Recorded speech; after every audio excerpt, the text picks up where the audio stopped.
E aí galera, beleza? Vamos apresentar o trabalho agora de zoologia sobre protozoários e algas e vamos começar falando sobre os protozoários e alguns de seus benefícios na agricultura. Bem, os protozoários são seres microscópicos, mas essenciais para a vida do solo e das plantas. Em alguns aspectos, um forte aliado na agricultura. Podem viver em colônias, sozinhos ou parasitando outros seres vivos.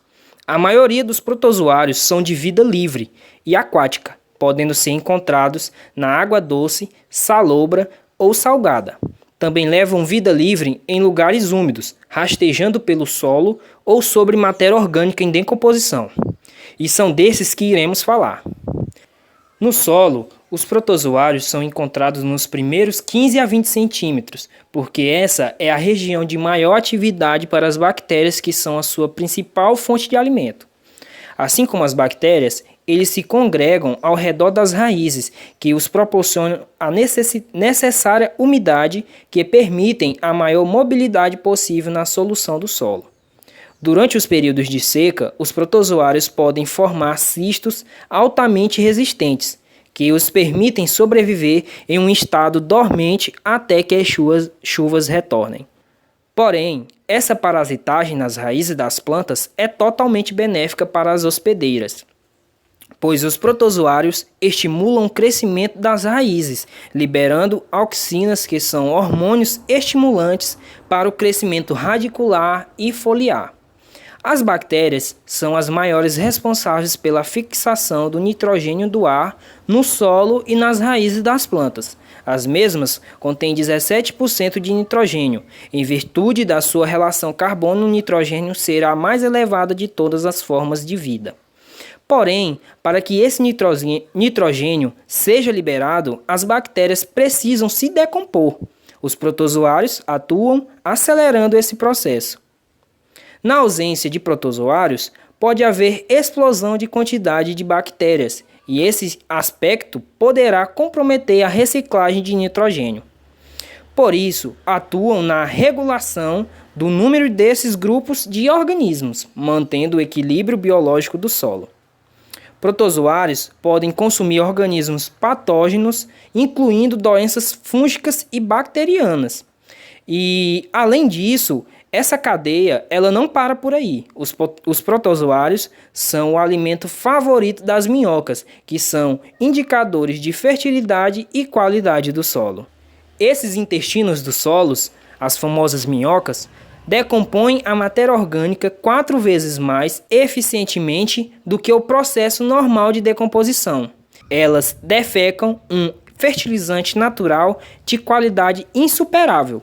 Elas entregam cálcio ao solo via glândulas especializadas em produzir carbonato de cálcio.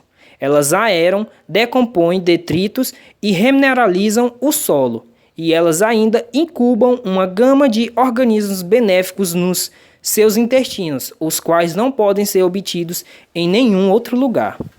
Então, os protozoários acabam ajudando diretamente e indiretamente o solo e toda a microbiota ali presente. Já na vida animal, no ramo da pecuária, há casos em que a presença de protozoários no interior do tubo digestório é benéfica para o animal. É o que ocorre com os herbívoros ruminantes, cuja flora de micro-organismos que habita o seu rumen, parte volumosa do intestino, permite a digestão da celulose, componente abundante na dieta de bovinos, caprinos e ovinos. Boa tarde, eu vou falar sobre por que os protozoários causam esses benefícios. Os protozoários eles são muito úteis, pois eles decompõem o organismo que acabam ajudando a reciclar a matéria e formam um dos degraus mais baixos de muitas cadeias alimentares. Os protozoários eles acabam ajudando diretamente e indiretamente o solo e toda a microbiota ali presente. Hoje eu vou falar um pouquinho sobre os protozoários e os malefícios na agricultura. Os protozoários denominados fitomonas são prejudiciais às diversas culturas como coqueiros, dendezeiros, pumpônias, açaís e outras espécies de palmáceas. Esse mal é causado pelo protozoário Phytomonas starrali, que usa como hospedeiros os percevejos de gênero Lynchus, da família Pentatomidae. Esse percevejo vive sobre o solo da floresta, geralmente em grupos, à procura de plantas para se alimentar. Porém, a ciência ainda desconhece onde os percevejos contaminam-se com os protozoários e depois transmitem as palmeiras. Já foram reconhecidas as seguintes espécies: Lynchus cropius, Lynchus apollos, Lynchus detingens, Lynchus lubuliger, Lynchus vandelsburger, Lynchus lamelinger e Lynchus spatulinger. Esses percevejos são encontrados nas axilas foliares ou na base da copa das palmeiras. Os protozoários descritos assemelham-se com o de outras doenças vasculares e podem com elas ser confundidas, principalmente a doença anel vermelho. Isso dificulta a identificação imediata da doença no campo e exige testes complementares para o completo diagnóstico. Para controlar essa praga, já que não existe cura, é preciso fazer o manejo adequado, tal como adubar adequadamente o plantio, realizar inspeções fitossanitárias quinzenais no plantio e destruir imediatamente as plantas com os sintomas, mediante a confirmação da doença através da análise. Praticar a desinfecção das ferramentas usadas na limpeza das plantas com criolino ou água sanitária. Evitar plantios adensados, os quais favorecem a disseminação da doença via raiz. A murcha de Phytomonas é uma doença letal e não existe tratamento curativo. Também ainda não se encontrou material resistente à doença. Portanto, assim que começar a aparecer os sintomas dessa doença, de imediato deve-se iniciar e erradicação das plantas que apresentam as murchas de Phytomonas. Dando continuidade a esses malefícios causados por protozoários, iremos falar de uma parte importante. Então, o grande vilão desse meio de doenças causadas por protozoários são os vetores.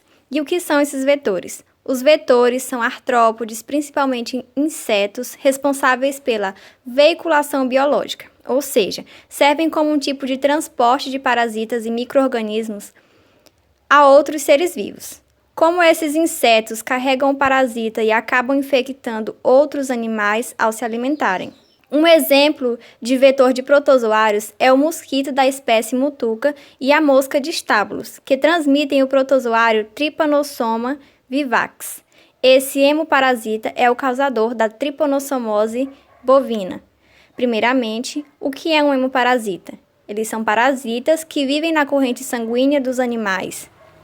A contaminação da tripanossomose bovina ocorre quando o sangue de um animal contaminado entra em contato com o sangue de outro animal. Um exemplo disso é quando se aplica algum medicamento intravenoso em um animal contaminado e em um sadio com a mesma seringa.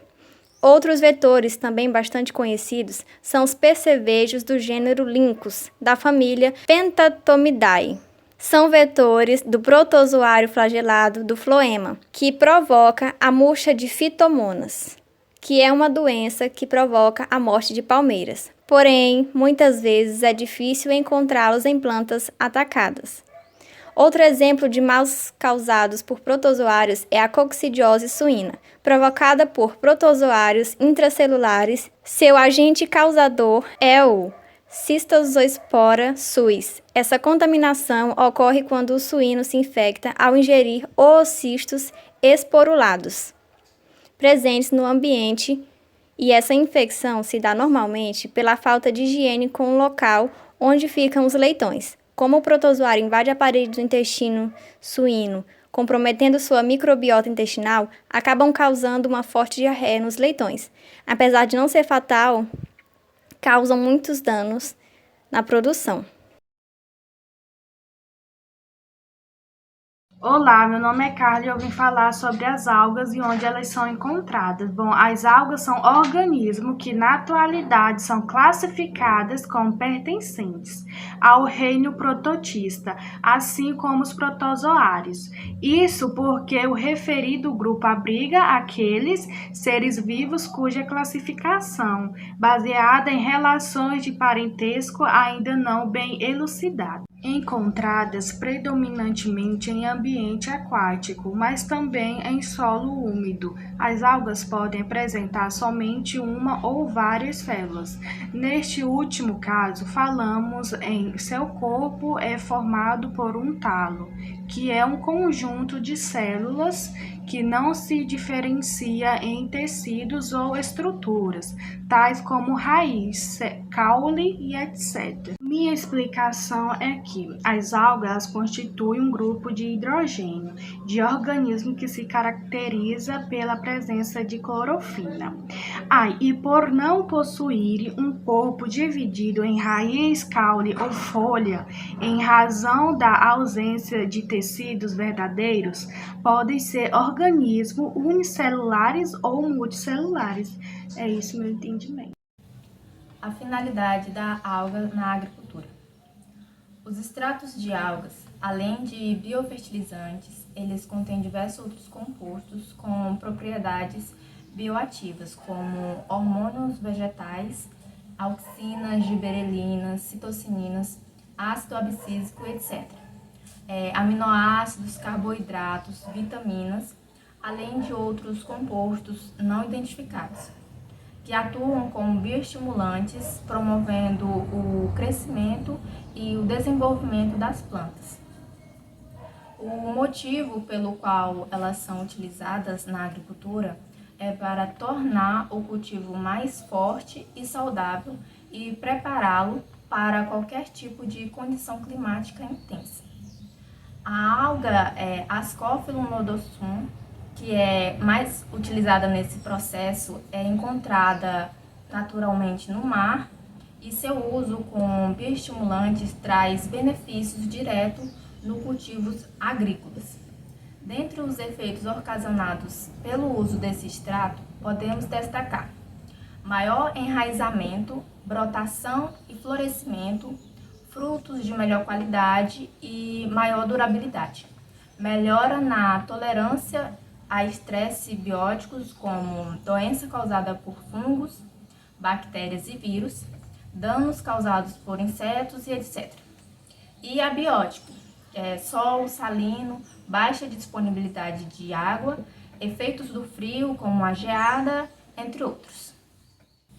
Por quais motivos as algas marinhas são utilizadas na agricultura? Bom, é importante salientar que a utilização das algas marinhas na agricultura não ocorre com o composto in natura, mas sim através de um extrato processado. Nesse extrato encontram-se os carboidratos, os aminoácidos, vitaminas, proteínas, nutrientes e o fitohormônio, que é um hormônio que auxilia no desenvolvimento vegetal das plantas. Devido a esse extrato, as algas são consideradas como bioestimulantes, pois no uso em sementes, plantas ou solo, promove alterações que têm o objetivo de aumentar a produtividade e a qualidade das plantas. As algas podem ser utilizadas também como fertilizante. O seu uso como fertilizante melhorou a estrutura física e biota do solo, aumentando a umidade do solo e fornecendo nutrientes. O fertilizante de alga pode ser usado sozinho para adubar a terra ou em conjunto com o NPK, potencializando assim o seu desempenho. Isso porque a alga melhora as condições físicas e químicas do solo e, por ser um produto orgânico, ele atende a uma demanda mundial por práticas sustentáveis. Já a sua ação como um bioestimulante faz com que o equilíbrio fisiológico das plantas melhore, acelerando a germinação, induzindo a planta a um maior enraizamento, incrementando a floração e taxa de fecundação, melhorando a quantidade e qualidade dos frutos, otimizando a capacidade fotossintética, promovendo a ação antiestressante que induz as plantas a uma maior resistência a estresses bióticos e abióticos, que são fatores externos e internos, como a seca, a inundação, salinidade, doenças e pragas. Das várias espécies de algas marinhas mais utilizadas para a confecção de bioestimulante, destaca a Ascophyllum nodossum. Essa alga ela se mostrou eficiente no melhoramento de processos fisiológicos fundamentais no cultivo, tais como absorção de nutrientes, desenvolvimento radicular, dentre outros. Com esses benefícios que as algas marinhas proporcionarem, é importante ressaltar que a utilização das algas ocorre em substituição a compostos químicos de origem sintéticas, implementando assim uma agricultura sustentável, tanto para a cultura ou as plantas como para a humanidade. Portanto, o que se pôde observar ao longo do trabalho foi que os protozoários trazem tanto benefícios como malefícios ao meio agrícola, podendo ser muito útil ao equilíbrio do solo, mas também prejudicial a algumas espécies de plantas e animais. O que fica evidente é que quando o meio ambiente está em desequilíbrio, os seres ali presentes se manifestarão para que o sistema se mantenha equilibrado. Já as algas podem ser utilizadas como uma forma de adubação natural e eficaz, contendo micronutrientes, vitaminas, aminoácidos e fito-hormônios que visam promover o crescimento e desenvolvimento direto das plantas.